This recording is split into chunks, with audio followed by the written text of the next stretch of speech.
SMP Negeri 2 Sangatta Utara, Kabupaten Kutai Timur, Provinsi Kalimantan Timur, dengan fasilitator Ibu Zulhayati dan pengajar praktik Bapak Sahari Nur Wahid. Kali ini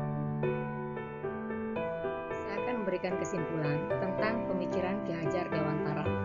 Yang pertama adalah pendidikan adalah among, berarti menuntun tumbuh kembang kodrat yang ada pada anak dengan berpegang teguh pada semboyan ing ngarso sumtulodo ing madyo mangunkarso dan tuturi handayani.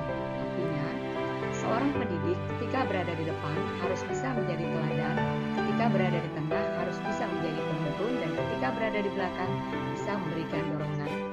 Yang kedua, kodrat anak adalah merdeka dan bermain. Merdeka berarti anak secara lahir dan batinnya bersandar pada kekuatan yang ada pada dirinya dan tidak bergantung pada orang lain.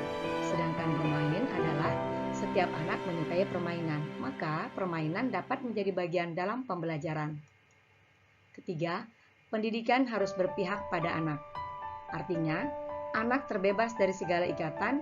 Guru dengan suci hati mendekati anak bukan untuk meminta suatu hak, tetapi untuk menghamba kepada murid.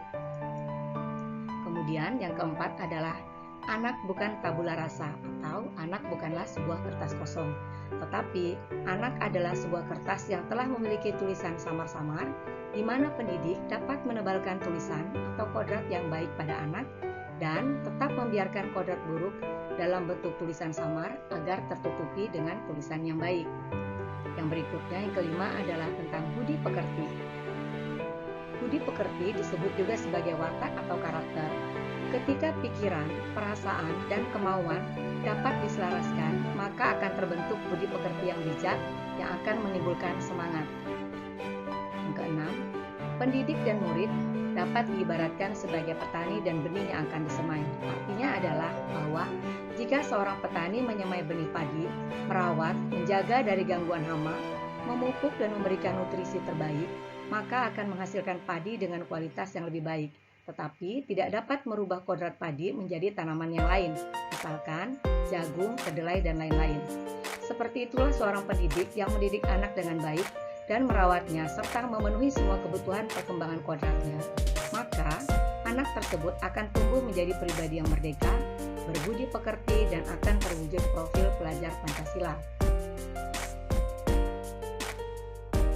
Sebelum mempelajari filosofi pemikiran Ki Hajar Dewantara, saya memandang murid adalah sebagai sebuah kertas yang sebagian sudah terisi, yang mana dapat saya perbaiki atau dapat saya tambahkan.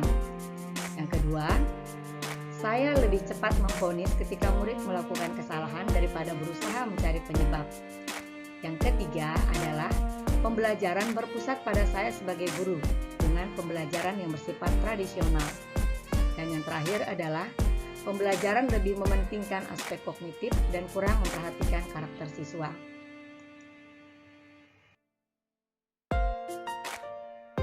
Setelah mempelajari filosofi pemikiran Ki Hajar Dewantara, saya berpikir untuk merubah cara pandang saya terhadap murid, tidak mudah memvonis, lebih banyak mendengarkan keluhan dan masukan, baik dari murid maupun guru, untuk perbaikan kualitas layanan dan pembelajaran. Yang kedua, merubah pembelajaran menjadi berpusat kepada siswa dan menjadi fasilitator sehingga murid dapat bebas dalam menggali potensinya. Ketiga, merubah cara mendidik menjadi lebih humanis dan berusaha menjadi pamong bagi siswa agar siswa merasa aman dan nyaman dalam belajar. Yang keempat, merubah fokus pembelajaran tidak hanya pada kognitif tetapi juga pada perbaikan karakter. Yang bisa segera saya lakukan agar kelas mencerminkan pemikiran Ki Hajar Dewantara adalah: yang pertama, meminta pendapat siswa tentang pembelajaran yang baik dan sesuai dengan apa yang mereka harapkan. Yang kedua, berdiskusi dengan guru lain terkait perbaikan kualitas bimbingan dan pembelajaran.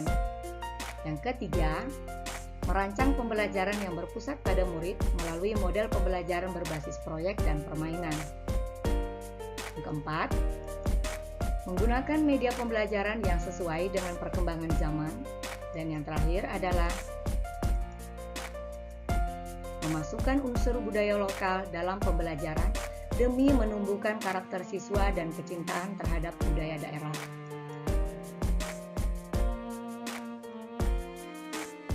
Sekian yang dapat saya sampaikan.